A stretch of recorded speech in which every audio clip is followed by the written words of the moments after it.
हमने वृश्चिक राशि के बारे में बात कर लेते हैं धनु राशि के बारे में। धनु यानी सेजिटेरियंस, जो सबसे पहली चीज एकदम निकल के आती है वो आती है तीसरे स्थान का शनि बहुत एरोगेंस हो सकता है। मंगल तीसरे स्थान में बहुत ज्यादा फायरी हो सकते हैं, पेशेंस रखने की जरूरत है। अब आती है दूसरी बात की चौथे स्थान में राहु बैठे हैं, तो मुझे लगता है सामाजिक प्रतिष्ठा बहुत बढ़िया रहने वाली, क्योंकि सूर्य राहु से बाहर चले गए, अब ये पांचवें स्थान में पहुंच गए। इसका मतलब ये हुआ कि भूमि वाहन मकान के लेने की कोई संभावना अगर बनती हो, लेने की इच्छा हो, तो तत्काल सौदा करना, या आपका दिन बहुत बढ़िया रहने वाला है। बहरहाल कुछ लोगों की लव लाइफ की शुरुआत होने वाली है, क्योंकि चंद्रमा एग्जैक्टली 7वें मूव कर रहे हैं।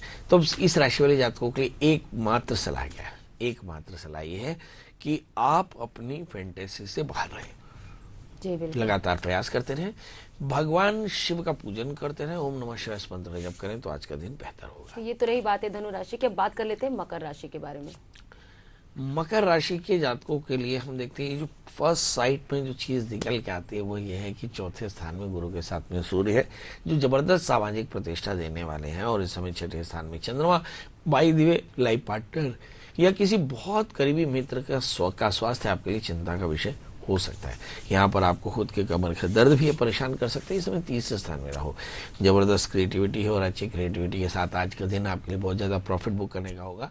क्या करना चाहिए? आप तंत्रिक कवच के पाठ के साथ दिन की शुरुआत करेंगे तो आज का दिन बेहतर होगा। जी, अब मकर राशि के बाद बात करेंगे कुंभ राशि के बारे में। कुंभ या एक्वारियस, इस राशि वाले जातकों को देखे तो ऐसा लगता है कि भाई लग्न में मंगल और शनि गजब गजब का एकदम, जिसको बोलते हैं एकदम लीथल कॉम्बिनेशन है, कि शनि लग्नाधिपति है और वो राज्याधिपति भी है, मंगल भी दशमाधिपति है, लग्न में बैठा है। मतलब कुंभ राशि वाले जातकों के लिए पावर का जानता सवाल है, पावर तो खूब रहेगा, मगर इस पावर को हम एक स्लोगन भी देते हैं, ऑलमोस्ट ऐसा देखा गया कि पावर करप्ट, आपको पावर करप्ट कर सकते हैं, मतलब बुरे रास्ते पे आपको नहीं चलना है।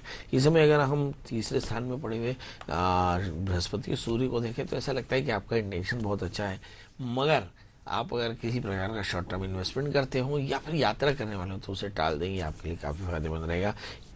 इस समय इस राशि वाली जातकों के लिए हम देखते हैं कि जो चीज़ें हैं वो बहुत अच्छी नहीं है। मतलब ये सोचिए कि अगर हम मंगल शनि को देखते हैं तो यहाँ पे षष्ठी जो पंचम स्थान में, मतलब रोगेश पंचम स्थान में होने का मतलब मन की अशांति या फिर संतान को लेकर चिंता हो सकती है। तो चंद्रमा के मंत्र को जप करें, भगवान शिव को दूध और जल से भगवान का अभिषेक करें, तो आज का दिन बेहतर होगा। जी बिल्कुल, बात की हमने कुंभ राशि के बारे में। बात कर लेते हैं 12वीं राशि यानी मीन राशि के बारे में। मीन यानी पाइशंस, अगर हम इस राशि वाले जातकों के लिए देखें तो ऐसा लगता है कि सूर्य के चले जाने से बहुत कुछ इनका ठीक हो गया, क्योंकि सूर्य के साथ राहु का कॉम्बिनेशन बहुत लीथल कॉम्बिनेशन बनाता है। अब रही बात शुक्र के साथ में राहु, तो शुक्र का इंटेंशन राहु का इंटेंशन करीब करीब एक जैसा है, और इसमें अगर बुध बैठ जाए तो बुध वैसा ही हो जाएगा जैसे शुक्र और राहु। तो इसका मतलब ये हुआ कि शुक्र राहु अच्छा है, मतलब मीन राशि वाले जातकों को बहुत दिन बाद बहुत अच्छी खबर मिली है। मगर कुछ चीजों को एकदम नोट करिए, लग्नस्थ राहु के कारण इंडिसिप्लिन नहीं, लग्नस्थ राहु के कारण बहुत क्रोध नहीं, लग्नस्थ राहु के कारण चीजों में केयरलेस नहीं, लग्नस्थ राहु के कारण आप डिले न करें, मतलब निर्णय जल्दी लें, अपने जीवन में डिसिप्लिन रखें और फटाफट काम करें, किसी काम का आलस्य न रखें, तो बहुत बेहतर होगा। अब सवाल यह है कि 12वें स्थान में मंगल के साथ में शनि है, जब खर्चा बहुत ज्यादा और कमाई थोड़ी कम हो तो क्या करना चाहिए? तो कमाई ज्यादा कराने की कोशिश करनी चाहिए, क्योंकि खर्च नहीं रुकेंगे, खर्च निश्चित तौर पर महंगाई बढ़ने के कारण थोड़ी ज्यादा है। अब सवाल है करें क्या जिससे सब कुछ बेहतर हो जाए? तो हमारे यहाँ तुलसीदास जी ने लिखा है कि नासै रोग हरे सब पीरा, जबत निरंतर हनुमत वीरा। तो हनुमान चालीसा का पाठ कर लें, बजरंग बाण का पाठ कर लें और फिर दिन की शुरुआत करें तो दिन बेहतर होगा। जी बिल्कुल, तो आज हमने जाना आज के पंचांग के बारे में, साथ ही 12 राशिफल के बारे में चर्चा की। इसके अलावा हमने जाना कि व्यक्ति को शक्ति की उपासना क्यों करनी चाहिए। हमने पंडित जी से समझने की कोशिश की और आपको समझाने की कोशिश की। पंडित जी बहुत बहुत शुक्रिया कि आपने इतने विस्तार से चर्चा की, इतने विस्तार से जानकारी दी। आभार। मगर आपने एक प्रश्न किया, शक्ति की उपासना क्यों करनी चाहिए? सवाल यह है, शक्ति की उपासना शक्ति के बनाए रखने के लिए करनी चाहिए, साल भर आपके काम विधिवत होते रहे इसलिए करनी चाहिए।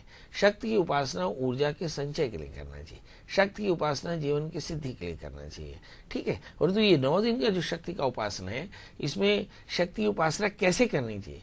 तो एक भोजी भूमिशाई भूतो ब्रह्म परशुचि, आहार का संयम रखें, ब्रह्मचर्य का पालन रखें, जीवन में कठोर अनुशासन रखें, वाणी का संयम रखें, मगर याद रखें कि 9वीं के बाद जब 10वीं आता है तो फिर अनुशासन तोड़े नहीं, तब शक्ति आपके फायदे में रहेगी। जी बिल्कुल। और कल है महाअष्टमी और हम बात करेंगे महागौरी की कि महागौरी की पूजा अर्चना कैसे करनी चाहिए, और इसकी चर्चा करेंगे हम अपने खास कार्यक्रम एशियन एस्ट्रो में। आप सभी को तब तक के लिए नमस्कार।